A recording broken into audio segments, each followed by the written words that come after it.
సహోదరులారా, ప్రకటించిన మేరకు ఈ కూడికను ప్రార్థనచే ప్రారంభం చేసుకున్నాం. ప్రార్థన. ప్రేమించిన మా తండ్రి, మీ నామాన్ని బట్టి మీకు స్తోత్రములు చెల్లిస్తున్నాం. రాకడ దినాలు, అంత్య దినాలు, అపాయకరమైన దినాలలో యాడికి క్రైస్తవ కూడిక గృహం చేర్చబడిన ప్రతి కుటుంబాన్ని బట్టి మీకు స్తోత్రం. కొందరు ప్రభుత్వ శాఖల్లో, ప్రైవేట్ సంస్థల్లో, మరి కొందరు రాత్రింబగళ్ళు భిన్న రీతిగా ప్రయాసపడుతూ ఉన్నారు. ఎండలు అధికముగా ఉన్నవి. మీరు వాగ్దానం ఇచ్చారు 121 కీర్తనలో, పగలు ఎండ దెబ్బ అయినను రాత్రులు వెన్నెల దెబ్బ నీకు తగలదు అన్నారు. వారి డ్యూటీలలో, ప్రయాణములలో, సంచారములలో మీ కృపాక్షేమాలు ఉంచి ఈ రాత్రి బహుమానంగా ఇచ్చారు. మీకు స్తోత్రములు. ఈ నెల చివరి దినాలు నడిపించారు. మీకు స్తోత్రములు. మరో నూతన మాసం ఎదుట ఉన్నది. నూతన స్థలాలు, ప్రదేశాలు, ప్రాంతాలలో మీ కుమారుని ప్రకటించుటకు మీ కృపను దయచేయండి. యాడికి క్రైస్తవ కూడిక గృహములో సంఘ కార్యక్రమాలలో బుధవారము బైబిల్ పట్టణం గనక అనేకులు నడిపించండి. ఎంత శబ్దం ద్వారా ఎందరైతే వింటున్నారో ఆకర్షించండి. పాటల ద్వారా, వాక్యము ద్వారా మీరు మహిమ పొందండి. ఈ కార్యక్రమానికి ఆది అంతం అధ్యక్షత వహించి మీరు మహిమ పొందమని యేసు ప్రభు నామములో ప్రార్థిస్తూ ప్రారంభం చేయుచున్నాం తండ్రి. ఆమేన్.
పరిశుద్ధ గ్రంథము నుండి ఎజ్రా గ్రంథము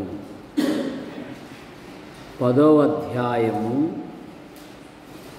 10-11 వచ్చిన.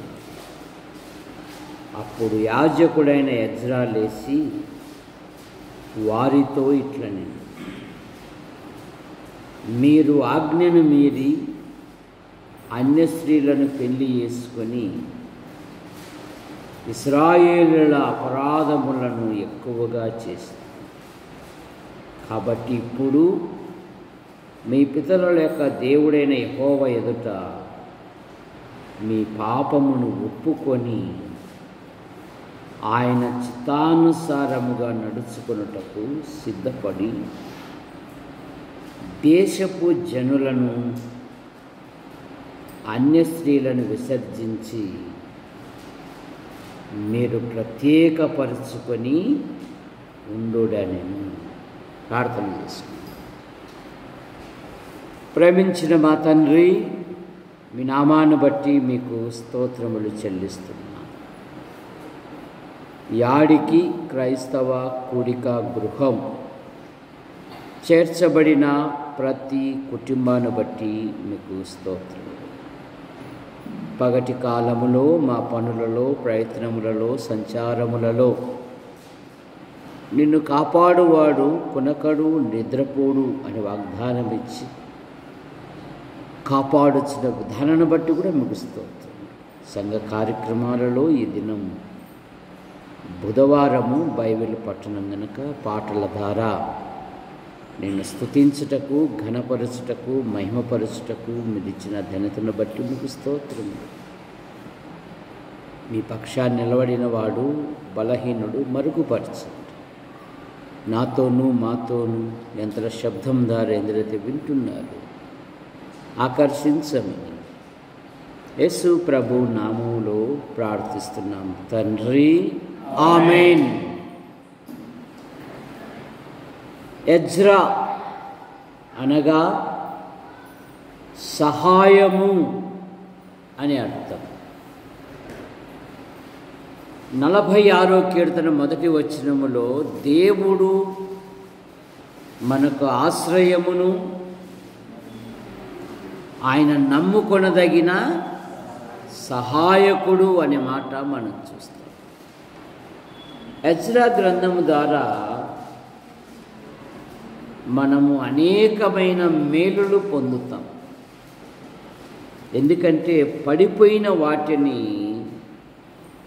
వారు తిరిగి కట్టారు. అలా కట్టుటకు దేవుడే అన్యరాజులను, తన ప్రజలను ప్రేరేపించి తన కార్యం నెరవేర్చుకున్నట్లుగా ఎజ్రా గ్రంథంలో మనం చూస్తాం. ఈ ఎజ్రా ఎలాంటి వాడు?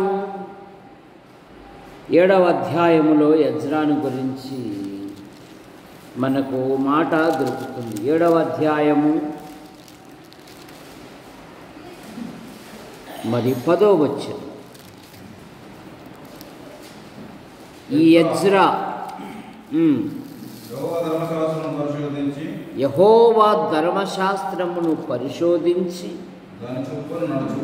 దాని చొప్పున నడుచుకొనుటకును ఇశ్రాయేలీయులకు దాని కట్టడలను విధులను నేర్పుటకును దృఢ నిశ్చయము చేసుకొనెను. ఈ ఎజ్రా ఇశ్రాయేలు దేవుడైన యెహోవా ధర్మశాస్త్రమును పరిశోధించి దాని చొప్పున నడుచుకుంటూ దాని విధులను కట్టడలను ఇశ్రాయేలీయులు నేర్పుటకు దృఢ నిశ్చయము చేసుకొనెను. సీనియర్ విశ్వాసులు జూనియర్ విశ్వాసులకు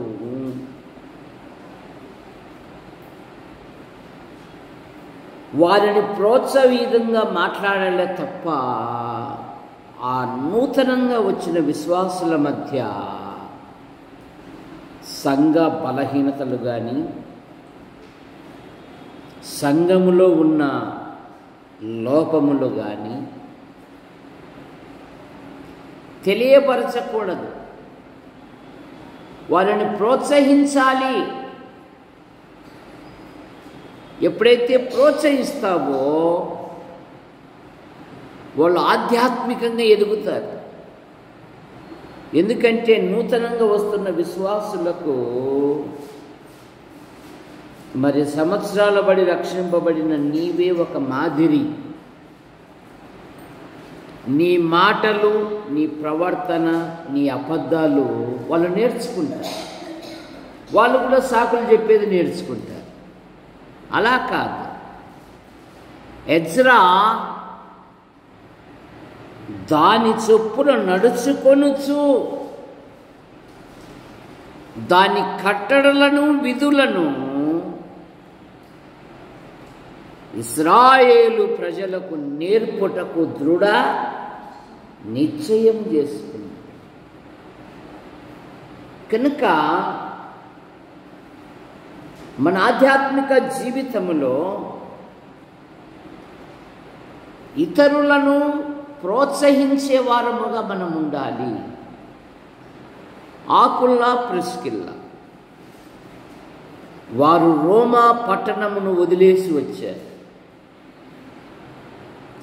వారు గుడారము వేసుకొని ప్రభుని గురించి చెప్తూ ఉన్నారు. వారి మధ్యలోకి ఒక యవనస్తుడు వస్తే అతన్ని చేర్చుకొని మరింత విషయాలు నేర్పి అతడు ఎక్కడికి పోదలుచుకున్నాడో అక్కడికి వారు ఉత్తరం రాసి ప్రోత్సహించినట్లుగా మనం చూస్తూ ఉన్నాం. చూడండి, అపోస్తలుల కార్యములలో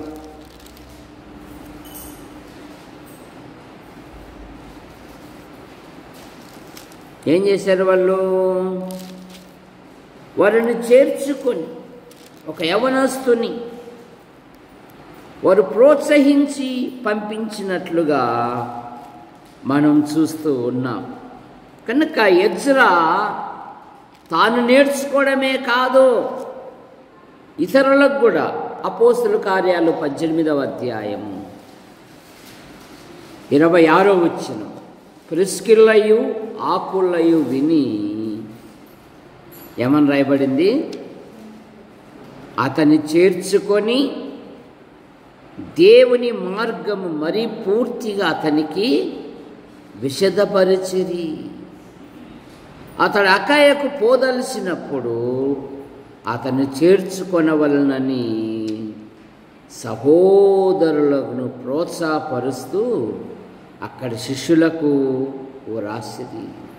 అతడు అక్కడికి వచ్చి కృపచేత విశ్వసించిన వారికి చాలా సహాయము చేశాను. యేసే క్రీస్తు అని లేఖనముల ద్వారా అతడు దృష్టాంతపరిచి యూదుల వాదములను బహిరంగముగా గట్టిగాను ఖండించుచు వచ్చాడు. కనుక సీనియర్ విశ్వాసులు జూనియర్ విశ్వాసుల దగ్గర, అలాగే కుటుంబంలో కూడా భార్యాభర్తలు, తల్లిదండ్రులు ఎప్పుడు చెప్తూ ఉంటారు కదా, వయస్సుకు వచ్చిన పిల్లల మధ్య ఇతరుల గురించి బలహీనంగా, అపహాస్యంగా, చులకనగా నువ్వు ఎట్లా మాట్లాడతావో అదే లక్షణాలు నీ పిల్లలకు కూడా వచ్చేస్తాయి. అదే గుణం మారదు. బైబిల్ చెప్తుంది కదా, తల్లి ఎట్టాడదు బిడ్డ కూడా, తండ్రి ఎట్టాడదు కుమారుడు కూడా. కారణమేమి? నేర్పించాల, వాళ్ళకు ప్రోత్సహించాలి. నైనా మన కొరకు యేసు ప్రభు చనిపోయి లేచాడు. ఆయన మనను పరలోకంలో కూర్చోబెట్టాడు. మందిరంలో ఏ పని చేసినా దేవునికి చేసినట్టు భావించు, మనుషులకు కాదు అని నీ పిల్లలను ప్రోత్సహించు. ఎజ్రా యొక్క జీవితంలో దేవుని హస్తము తోడుగా ఉంది. 7వ అధ్యాయము 6వ వచనం. ఎజ్రా గ్రంథము 7వ అధ్యాయము 6వ వచనం.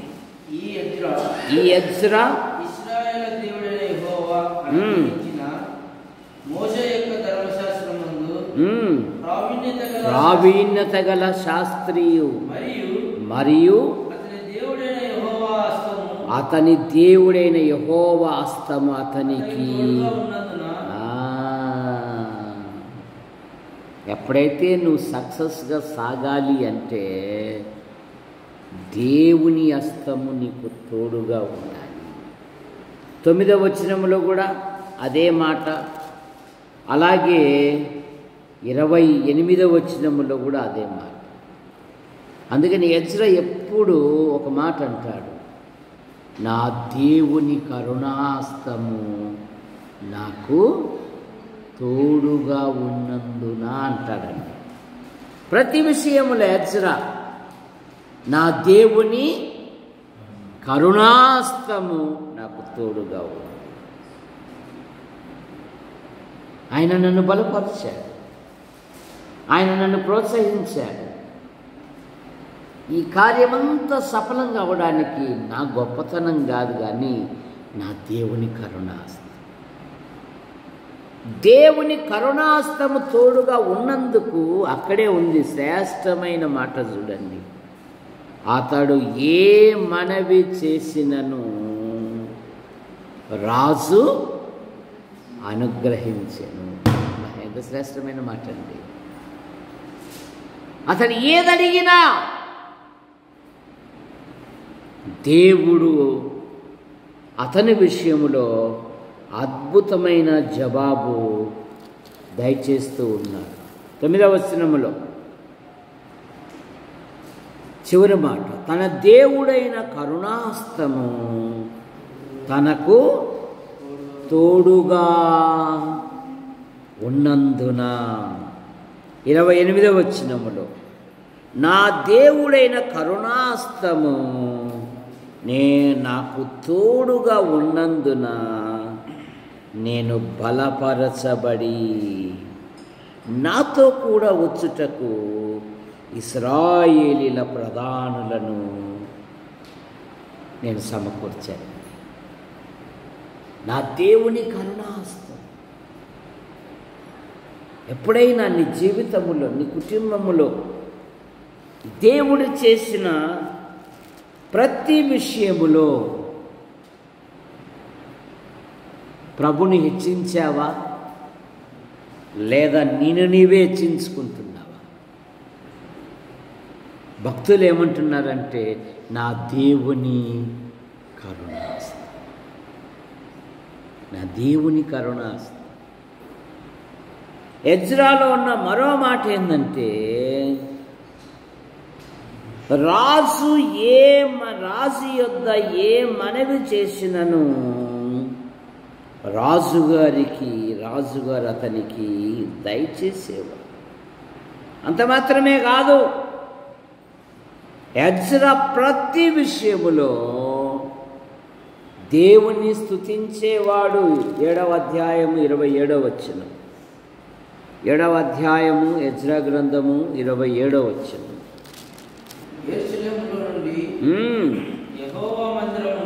యెరూషలేము నుండి యెహోవా మందిరమును అలంకరించుటకు రాజునకు బుద్ధి పుట్టించినందుకును రాజును అతని మంత్రులను రాజు యొక్క మహాధిపతులను నాకు దయ అనుగ్రహింపజేసిన మన పితరుల దేవుడైన యెహోవాకు స్తోత్రము కలుగునుగాక.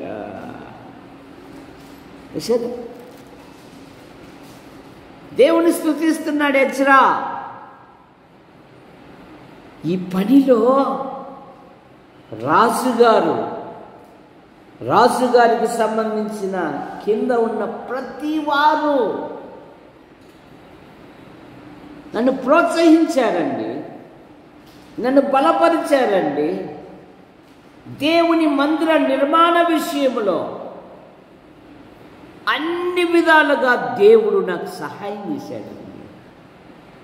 అందుకని నా దేవుణ్ణి నేను ఏమంటున్నాడు? స్తుతిస్తున్నాను. విశ్వాసి జీవితములో దేవుణ్ణి స్తుతించుట మరవకూడదు. అందుకే దావీదు ఎవరితో చెప్పాడు దేవుణ్ణి స్తుతించాలని? రాజయ్య ఎవరితో చెప్పాడు దేవుని స్తుతించాలని? తన కుమారులతోన, తన భార్యతోన, తన ఇంటి వారితోన? ఎవరితో చెప్పాడు? ఇంటి వారితో చెప్పాడు. చూసారా? నా ప్రాణమా యెహోవాను సన్నుతించుము, నా అంతరంగున సమస్తమా ఆయన పరిశుద్ధ నామమును సన్నుతించుము. నా ప్రాణమా యెహోవాను సన్నుతించుము, ఆయన చేసిన ఉపకారములలో. తన ప్రాణముతో చెప్పుకుంటున్నాడు. అసలుకు నా జీవితం తెలుసు కదా, నేను ఎక్కడెక్కడ ఉన్నవాడిని. ఈరోజు ఈ స్థితికి తెచ్చాడంటే, ఇదిగో నా అంతరంగమున సమస్తమా, నా ప్రాణమా ఆయనని స్తుతించు. ధనవంతుడు కూడా చెప్పుకుంటున్నాడు తన ప్రాణముతో. ఏమని చెప్పుకుంటున్నాడు? ప్రాణమా తినుము, త్రాగుము, సుఖించుము, అనేక సంవత్సరాలకు సమకూర్చబడిన ఆస్తి నీకు ఉంది అన్నాడు. సంతోషించాడా? ఆనందించాడా? ఈ ఫూల్, ఈ రాత్రే నీ ప్రాణం అడుగుతున్నారు అన్నాడు. సరే, విశ్వాసి జీవితములో ప్రతి విషయములో ప్రభును స్తుతించుట, ప్రభును ఘనపరుచుట, ప్రభును మహిమపరుచుట ఎన్నడూ మరవకూడదు. ఇప్పుడు ఎజ్రా ప్రజలను ప్రత్యేకపరుస్తూ ఉన్నాడు. ఈ 10-11 వచనాలలో, ఈ 10వ అధ్యాయము 10-11 వచనాలలో ఆయన చిత్తానుసారముగా నడుచుకొనుటకును దేశపు అన్య జనులలో నుండి మిమ్మును మీరు ప్రత్యేకపరుచుకొని. విశ్వాసి జీవితములో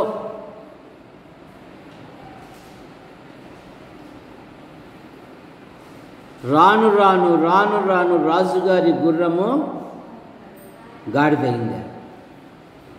ఏమైందమ్మా? గాడిదైందా?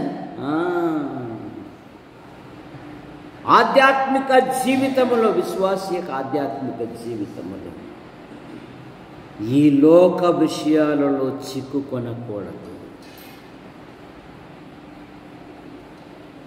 ఆయన చిత్తానుసారముగా నడుచుకొనుటకు సిద్ధపడి. ఎందుకంటే నిన్ను నన్ను ఆయన మనల్ని కొన్నాడు. మన ఇష్టానుసారంగా ప్రవర్తించుటకు, మన ఇష్టానుసారంగా జీవించుటకు, మన ఇష్టానుసారంగా సుఖించుటకు కాదు. తన ప్రాణమిచ్చి తన అమూల్యమైన రక్తముతో నిన్ను నన్ను కొన్నాడు గనుక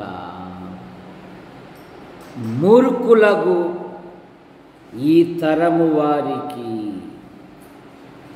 ఏమై ఉండాలి? విశ్వాసి కలిసి ఉండాలి. వేరై ప్రత్యేకత తగ్గిపోతూ ఉంది. సరే, ఆత్మీయ జీవితం పడిపోతూ ఉంది. వేరుగా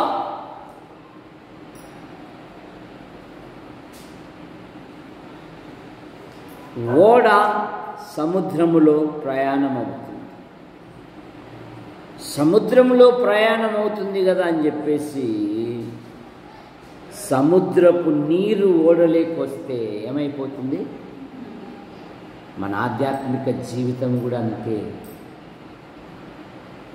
మనముగా ఒకసారి ఆత్మశోధన చేసుకోవడం లేదు. ఇదే మార్గము, ఇదే జీవితము అని అనుకుంటూ ఉన్నాం. ఒక ప్రత్యేకమైన జీవితం, ఒక ప్రత్యేకమైన జీవితము కలిగి ఉండాలి విశ్వాసం. ఎందుకంటే ఎస్తేరు కాలంలోనే శత్రువైన హామాను దైవ ప్రజలను గురించి రాజుగారి ఎదుట సాక్ష్యం ఇచ్చారు.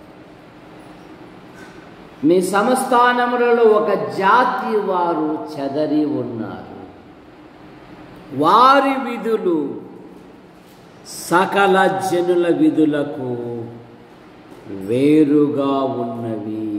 విశ్వాసి, ప్రత్యేకింపబడిన జీవితం, ప్రత్యేకమైన జీవితము కలిగి ఉండాలి విశ్వాసి. ప్రత్యేకత ఉండాలి. ఫిలిప్పీలతో పౌలు గారు అన్నారు కదా, వక్ర జనము మధ్య, ఎవరంట ప్రజలు? వక్రీకరించేవారు, వక్రపు ఆలోచనలు, వక్రపు ప్రవర్తన, వక్రపు జీవితం, మూర్ఖులకు ఈ వక్ర జనాంగం మధ్య జీవవాక్యము చేత పట్టుకొని లోకములో జ్యోతుల వలె ప్రకాశించుడి అంటాడు. ప్రత్యేకమైన జీవితం. 2వ కొరింథీ పత్రిక 6వ అధ్యాయం.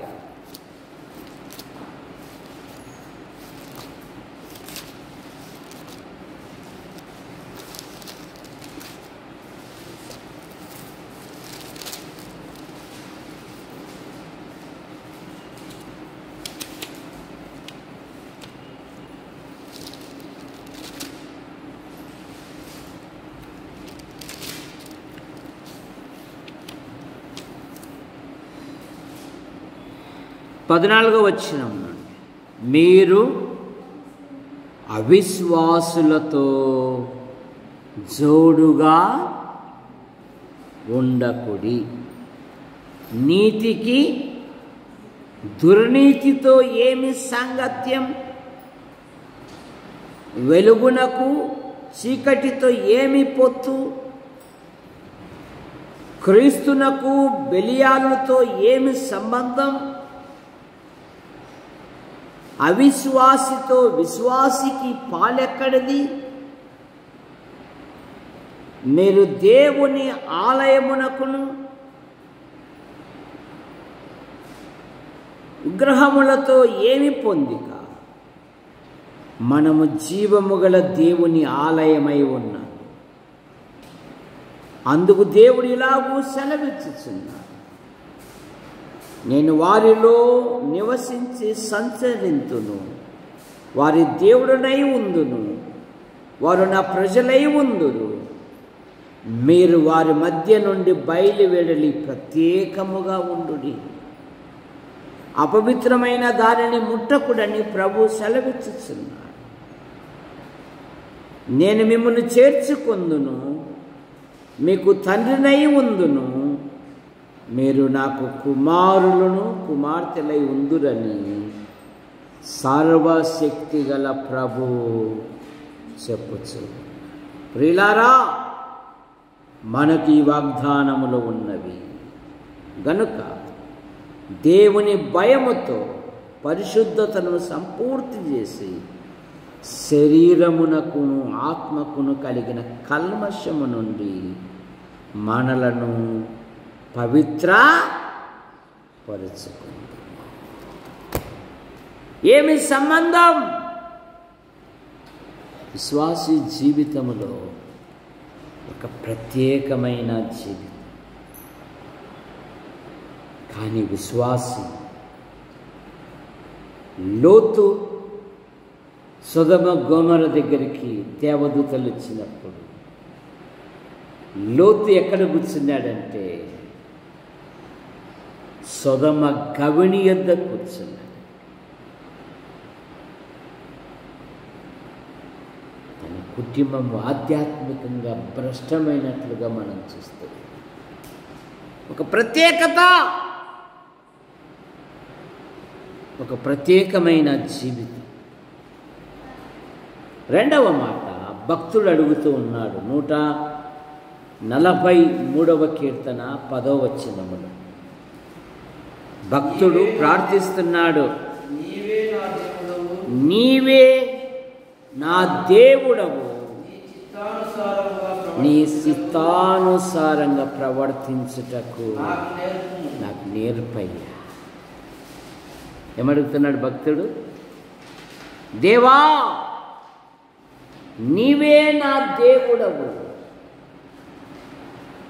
నీ చిత్తానుసారముగా నడుచుటకు నాకు నేర్పయ్యా. నేర్చుకోవడానికే మనసు లేదు, ఎలా నేర్చుకుంటావు? విశ్వాస జీవితములో నేను సంపూర్ణంగా నేర్చుకున్నానని ఈ భూప్రపంచం పుట్టిన మొదలుకొని ఇప్పటి వరకు ఎవరి వల్ల కాలేదు. మనమంతా బైబిల్ విద్యార్థులము. ప్రభు వచ్చు వరకు, మనం ప్రాణం పోయేంత వరకు మనం నేర్చుకుంటూనే ఉండాలి. చూసారా? అయిపోయింది, నేను నేర్చుకునేదంటే అంతే నష్టం. ఏం కోరుకుంటున్నాడు? ప్రభువా, నేను నీ సేవకురాలు. ప్రభువా, నేను నీ సేవకుడను. నీ చిత్తానుసారముగా నడుచుకున్నటకు నాకు నేర్పయ్యా, నాకు నేర్పించయ్యా, నాకు బోధించయ్యా, నా చేయి పట్టుకొని నడిపించయ్యా. ఈ భ్రష్ట సమాజములో, ఈ చెడు సమాజములో, ఈ దుర్మార్గమైన సమాజములో సాతానుడు లోక ప్రజల మీదికి ఎప్పుడూ వెళ్ళాడు. సాతాను అనుచరులు కూడా వాళ్ళ మనసు ఎప్పుడు దేవుని పిల్లల్ని హింస పెడదామా,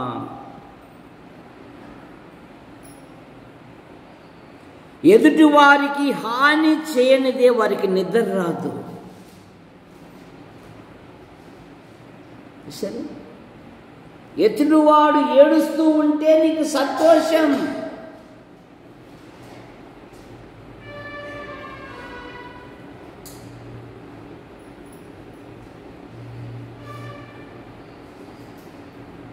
నీ ఆధ్యాత్మిక జీవితంలో భ్రష్ట సమాజంలో అయ్యా నీ చిత్తానుసారంగా నడుచుకున్నది నాకు నేర్పయ్యా. ఇది మూర్ఖమైన వక్రజనం మధ్య ఉన్నానయ్యా. అయ్యా నీ కృపను అనుగ్రహించు. సామెతల గ్రంథం 11వ అధ్యాయం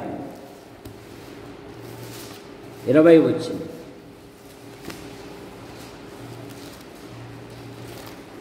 11:20 11వ అధ్యాయం 20 వచ్చింది. మూర్ఖ చిత్తులు యెహోవాకు హేయులు,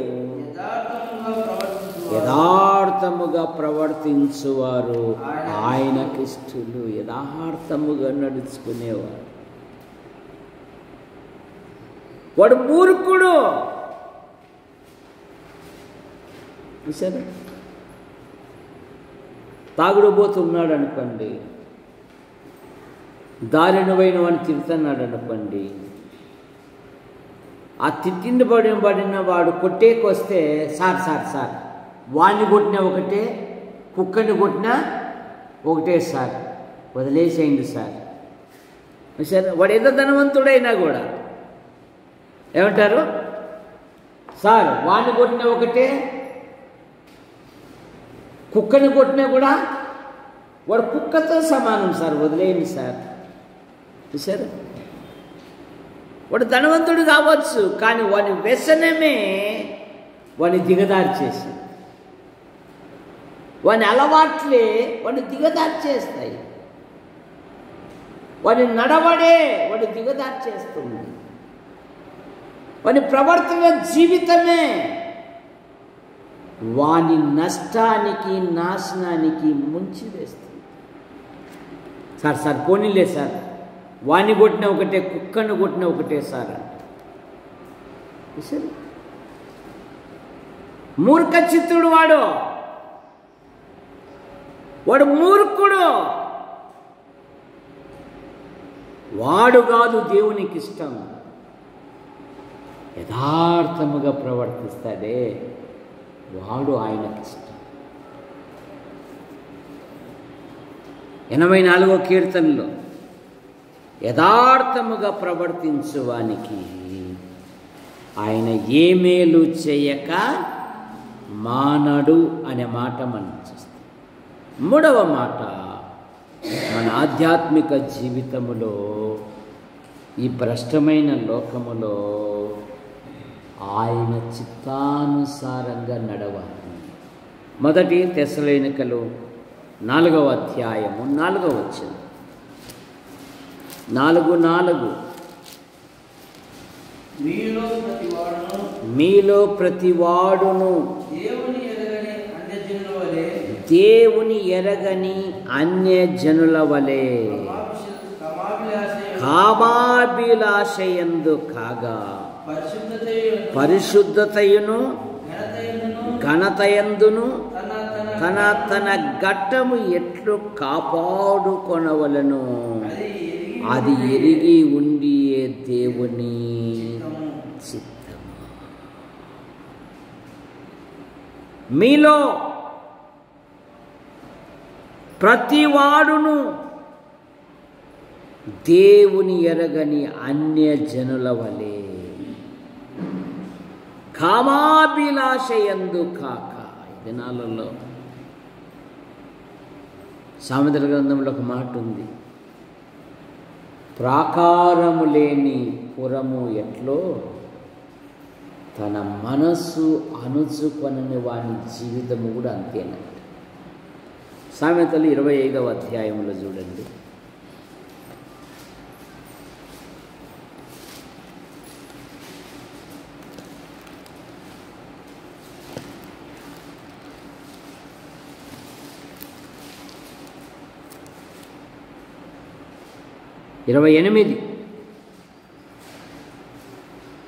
ప్రాకారము లేక పాడైన పురము ఎంతో తన మనస్సును అణుచుకొనలేని వాడును అంతే. తన మనస్సును అణుచుకొనలేని వాడు. అందుకు సంసోనే గొప్ప మాదిరి, ఉదాహరణ. సంసోననగా బలాసూర్యుడు, తల్లిదండ్రులు గొప్ప ప్రార్థనా పరులు. బిడ్డ పుట్టక మునిపే బిడ్డకు నేర్పించాలని ప్రభు దగ్గర ప్రార్థించిన వారు. దేవుని ఆత్మను పొందినవాడు సంసోను. దాగోను గుడి తలుపులను లాగినవాడు ఒక్క దెబ్బతో ఇనుపగేటును. ఏ ఆయుధం లేకుండానే సింహాన్ని 2 భాగాలుగా చేసేసాడు. 300 నక్కలు పట్టుకొని ఫిలిస్తీన్ల పొలాలను తగలబెట్టాడు. గాడిద ఎముకతో 100లాది మందిని హతమార్చాడు. కానీ తన మనస్సు అణుచుకొనలేక తిమ్నాతుకు పోయాను, ఒక స్త్రీని చూశాను. షోరేకు పోయాను, ఒక స్త్రీని చూశాను. ఫలానా ఆమె చోటుకు పోయి ఆమె ఎద్దకు చేరాను. తన మనస్సు అణుచుకొనక ఏమయ్యాడు? మొదట శత్రువులు అతని నేత్రాలు పీకేశారు, అతని గుండు కొట్టించారు. అతడు తిరగలి విసరి వాడైపోయాడు. కారణమేమి? తన మనస్సును అణుచుకొనక కామాభిలాషయందు కాక. పరిశుద్ధత కలిగి తన ఘట్టం ఎట్లు కాపాడుకొనవలనో అది దేవుని చిత్తం. యోసేపు పాపాన్ని అసహించుకున్నాడు. విచిత్రం ఏంటంటే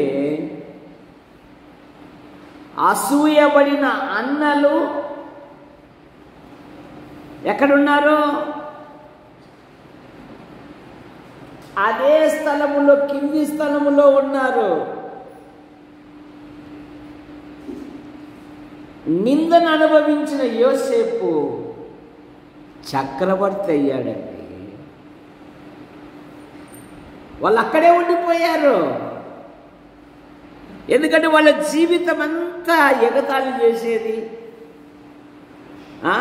పైగా పేరు పెట్టారు. ఏం పేరు పెట్టారు? కళా మేడం, యోసేపు నాకు ఏం పేరు పెట్టారు? మర్యాద రామన్న అని పేరు పెట్టారా? ఏం పేరు పెట్టారు? కళలు భూమికి 4 అడుగులు లేడు కానీ గంధం దేవదానం గాడు. అబ్బో, వీడు వీని కళలు సరే అసూయపడ్డారు. వాళ్ళు అక్కడే ఉండిపోయారు.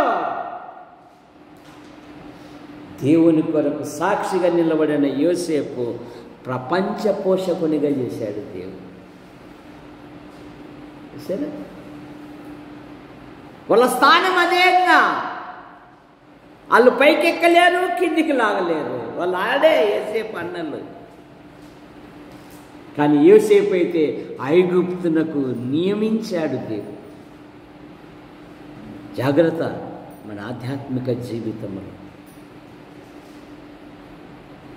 మన విశ్వాస జీవితములో విశ్వాసమునకు కర్తయు దాన్ని కొనసాగించువాడైన యేసుక్రీస్తు వైపు చూచుచు మన ఎదుట ఉంచబడిన పందెములో మన ఓపికతో సాగాలి అని అంటూ పౌలు గారు ప్రభువైన యేసుక్రీస్తు యొక్క మరణాన్ని ప్రస్తావిస్తున్నాడు. చూడండి, హెబ్రీ పత్రిక 12వ అధ్యాయం.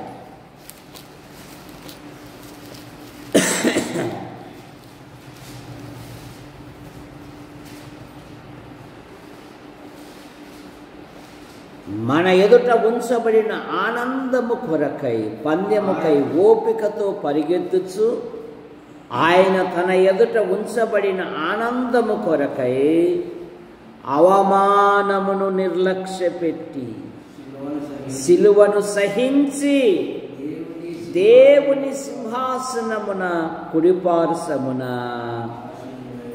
ఆసీనుడై ఉన్నాడు. సహించాడు. కానీ నువ్వు సహించలేవే, నువ్వు భరించలేవే. ఆయన ఓడ్చుకున్నాడండి, నువ్వు ఓడ్చుకోలేవే. మరి ఎలాగొస్తాయి దీవెనలు, ఆశీర్వాదాలు? ఊరికి రాంటి వస్తాయా? రావు, గుర్తుపెట్టుకో. చాలామంది ఊరికే కావాలనుకుంటున్నారు. ఊరికే ఏది రాదు. నీ ఆధ్యాత్మిక జీవితం. 3వ మాట, ఆయన చిత్తానుసారముగా మనం అడగాలి. 1 యోహాను పత్రిక 5వ అధ్యాయము 14వ వచనములో ఆయన చిత్తానుసారముగా ఆయనను బట్టి మనకు కలిగిన ధైర్యం ఏదనగా ఆయన చిత్తానుసారముగా మనం ఏది అడిగినను ఆలకించు అనునదియే. మనం ఏం అడిగినను ఆయన మన మనవి ఆలకించునని మనం ఎరిగిన ఎడల మనం ఆయనను వేడుకొనినవి మనకు కలిగినవని మనము ఎరుగుదుము. ఆయన చిత్తానుసారముగా మనం ఏది అడిగినను, ఏవేవో అడుగుతూ ఉన్నారు లోకంలో. భక్తులు కూడా అడుగుతూ ఉన్నారు, మీలో యుద్ధములు పోరాటములు దేని నుండి కలుగుచున్నవి? మీ అవయములలో పోరాడు మీ భోగేచ్ఛలను బట్టి మీరు ఆశించుచున్నారు, అసూయపడుతూ ఉన్నారు, కానీ మీ ఉద్దేశము సరైనది కాదో, అందుకని మీకేం దొరకడం లేదు అంటుంది బైబిల్లో.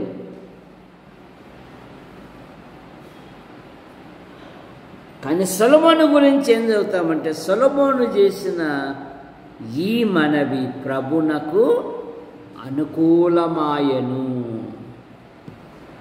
మన ప్రార్థనలు అననుకూలంగా ఉండకూడదు, అనుకూలంగా ఉండాలి.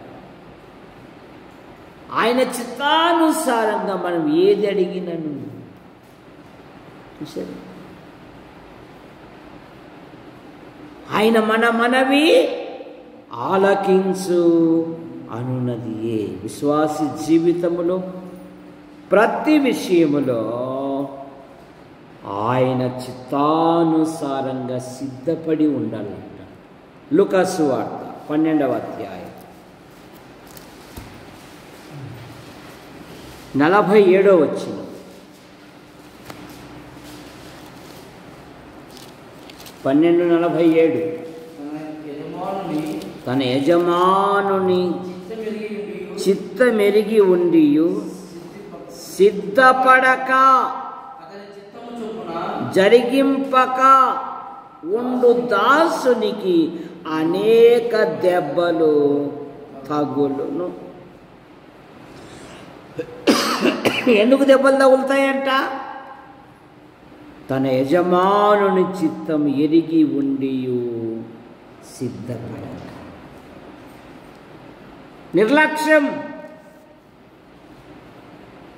నిర్లక్ష్యమైన జీవితం. అందుకే బైబిల్లో ఏమని ఉందంటే, బుద్ధిహీనులు బాధ కొని తెచ్చుకొందురు.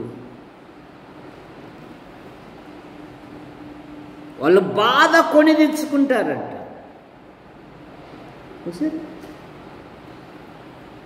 ఇది తప్పు కదా, ఇటు పోకూడదు కదా. ఏమవుతుంది? మనకన్నా ముందే సొలొమోను, దావీదు వాళ్ళందరూ బహుభారుత్యం కలిగి ఉన్నారు కదా, కనుక నాకు ఉప్పు కారాలు ఎక్కువై ఒక ఇద్దరు ఉంటే తప్పేముంది? సమర్థించుకుంటున్నది. సరే, నేను భక్తుని అనుకుంటున్నా, మనిషిని ఉప్పు కారాలు తినేవాని అంటున్నాడంటే, మళ్ళీ రాత్రికి పరిశుద్ధం లేకుండా ప్రభు ఎవడు చూడలేడు అంటున్నాడు. అదే ఇదేం పోదరా?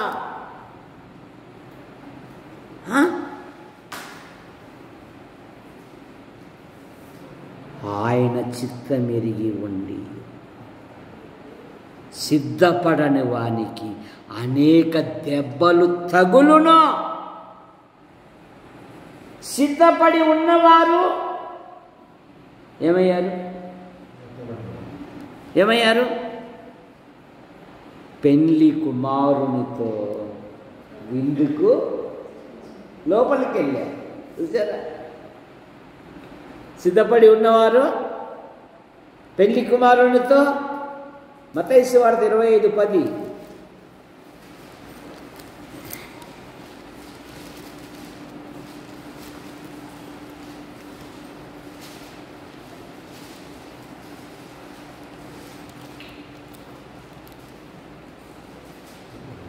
వారు కొనబోచుండగా పెళ్లి కుమారుడు వచ్చెను.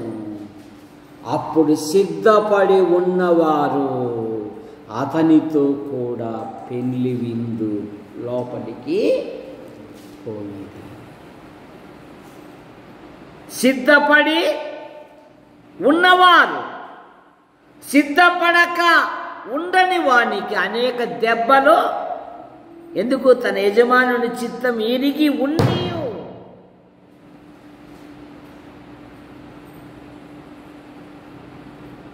బుద్ధిహీనులు బాధ కొని తెచ్చుకుంటారంట. జాగ్రత్త. మనం ఆయన కొరకు సిద్ధముగా. ప్రభు అయిన యేసుక్రీస్తు వారు అన్నారు యోహాను సువార్త 7:17లో, ఈ బోధ నాది కాదయ్యా. 7:17. ఎవడైనను ఆయన చిత్తము చొప్పున చేయ నిశ్చయించుకొనిన ఎడల కాదో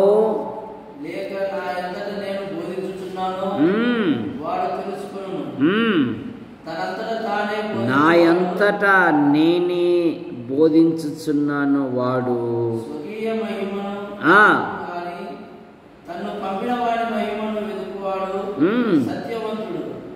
ఆయన యందు ఏ దుర్నీతియు లేదు. 16వ వచనం, యేసు నేను చేయు బోధ నాది కాదు. ఇది నరలు ఈ బోధ నాదే అంటున్నారు. జీవితాలు సరిలేవు కానీ సరిదిద్దుటకు నానా పాటలు మా నానా పీట్లు పడుతూ బతికే చెడిపోయి ఉంది. ఈ బోధ నాది కాదు, నన్ను పంపిన వానిది అంటున్నాడు. పైగా ఏమంటున్నాడు? ఆయన చిత్తము చేయ నిశ్చయించుకొనిన ఎడల. నా అంతటా నేనేమీ బోధించలేదు. నాకు ఆయన ఏమైతే సెలవిచ్చాడో అవి మాత్రమే నేను చెప్పాను అంటున్నాడండి దేవుడు. ఆఖరి మాట 1 పేతురు పత్రిక 5వ అధ్యాయము 2వ వచనం.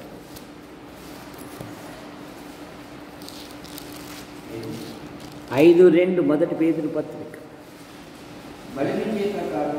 బలిమి చేత కాక దేవుని చిత్తానుసారముగాను ఇష్టపూర్వకముగాను దుర్లాభాపేక్షతో కాక సిద్ధ మనసుతోనూ మీ మధ్య ఉన్న దేవుని మందనుపై విచారణ చేయుచు దానిని కాయుడి.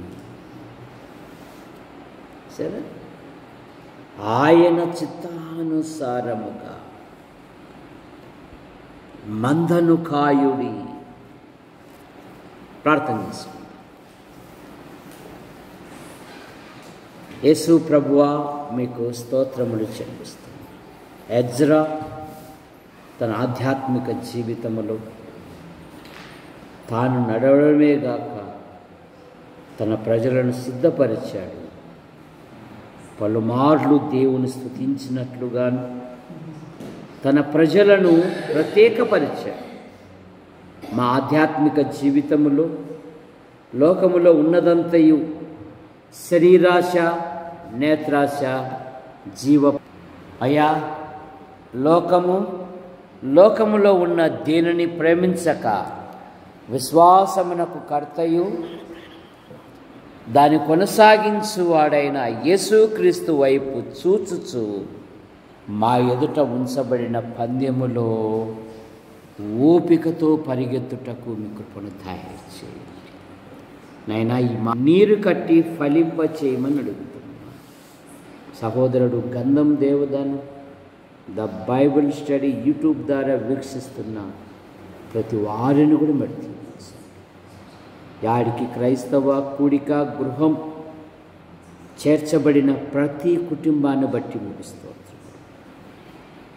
కళాశాల మొదలుకొని నర్సరీ వరకు చదువుతున్న విద్యార్థులను దీవించండి.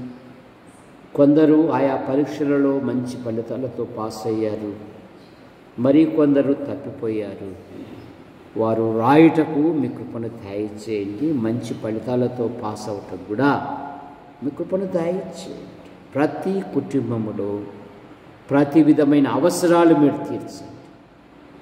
మా యాడికి మండలములో ఉంటున్న ఆసుపత్రి, MRO, MDO, panchayat, police station, మా మండల నాయకులను, అధికారులను మీరు ఆశీర్వదించండి. మా తాడపత్రి నియోజకవర్గం నాయకులను, అధికారులను మీరు దీవించండి. మా తెలుగు రాష్ట్రాల ముఖ్యమంత్రులను, గవర్నర్లను మీరు దీవించండి. మా భారతదేశం కొరకే మేము ప్రార్థిస్తున్నాం. మా దేశ ప్రధాని గారిని మీరు ఆశీర్వదించండి. నైనా రాష్ట్రపతి గారిని దీవించండి. దేశ సరిహద్దులున్న సైనిక పటాలను దీవించండి. ఇదిగో ముష్కరులు నైనా కాశ్మీర్లో మరి కొందరిని కాల్చిపడేసింది. కొందరు చనిపోయారు, కొందరు బలహీనతతో. ఒకరి తల్లి వారిని ఆదరించున్నట్టు నేను మిమ్మల్ని ఆదరించదను. పగడాల ప్రవీణ్ గారు మీ వద్దకు చేర్చబడ్డారు. ఆయన భార్య పిల్లలకు ఆదరణ దయచి. కటుపల్లి యోహాన్ అంకుల్, రాజాబాయ్ ఆంటీ మీ పిలుపు తీసుకున్నారు. వారి కుమారులు, వారి భార్యలు, వారి సంతానం, వారి కుమార్తెలు, వారి భర్తలు, వారి సంతానం, శ్రీరామూర్తి గారి కుమార్తెలు, కుమారుని మీరు దీవించండి. యశుప్రభు గుంటూరు, నంద్యాల, కర్నూలు, యాడికి, కొండూరు, కోనచెరు, చాపరాల సంఘాలను మీరు బలపరచండి. సంఘాలను ప్రోత్సహిస్తూ బలపరుస్తున్న కట్టుపల్లి పాల్ గారు, ఆయన భార్య పిల్లలు, ఆసుపత్రి స్టాఫ్ను, టీవీ పరిచర్యను దీవించండి. కట్టుపల్లి జాన్ నెల్సన్ గారు, ఆయన భార్య పిల్లలకు మీరు దీవించండి. ఈ నెల చివరి దినాలను నడిపించారు. మీకు స్తోత్రం. మరో నూతన మాసం ఎదుట ఉంది. ఈ సెలవు దినాలలో పిల్లలు ఆయా ప్రదేశాలు, ప్రాంతాలు వెళుతున్నారు. ఎటువంటి బలహీనతలు గురి కానివ్వకుండా కాపాడండి. విన్సెంట్ జీవితంలో ప్రతి గాయాన్ని మీరు ముట్టి స్వస్థపరచండి. పిల్లలను మీరు రెక్కల కింద ఉంచుకొని కాపాడమని అడుగుతాం. ప్రభువా, మా కొరకు ప్రార్థిస్తూ, మా అవసరాలు తీరుస్తూ, మమ్మల్ని ప్రోత్సహిస్తున్న ప్రతి వారిని బట్టి మీకు స్తోత్రం. సింధు తమ్ముని విషయంలోనూ మరి మంచి ఫలితాలతో పాస్ అయిన విధానాన్ని బట్టి కూడా మీకు స్తోత్రం. దీవించండి. ఉన్నతమైన చదువులు వెళ్ళుటకు అన్ని మార్గాలు సరళం దయచేయండి. ఉన్నతమైన చదువులు చదివి వివాహాల కొరకు, ఉద్యోగాల కొరకు ఎదురు చూస్తూ ఉన్నారు. మరికొందరు డిఎస్సి కొరకు చూస్తూ ఉన్నారు. అద్భుతమైన సహాయమును మనకు దయచేయండి. మా యాడికి మండలము నుండి ఉద్యోగము కొరకు, ఉపాధి కొరకు, ఉన్నతమైన చదువు కొరకు వెలపల ఉంటున్న ప్రతి కుటుంబాన్ని, ప్రతి యవనస్తుని, యవనరాలను దీవించండి. వారు ఎక్కడున్నా మీరు రెక్కల కింద ఉంచుకొని కాపాడమని ఆశీర్వదించు హస్తాలకు అప్పచెప్పుకుంటూ యేసు ప్రభు నామములో ప్రార్థిస్తూ బయలుదేరుతున్నాం తండ్రి. ఆమేన్. అందరికీ వందనాలు.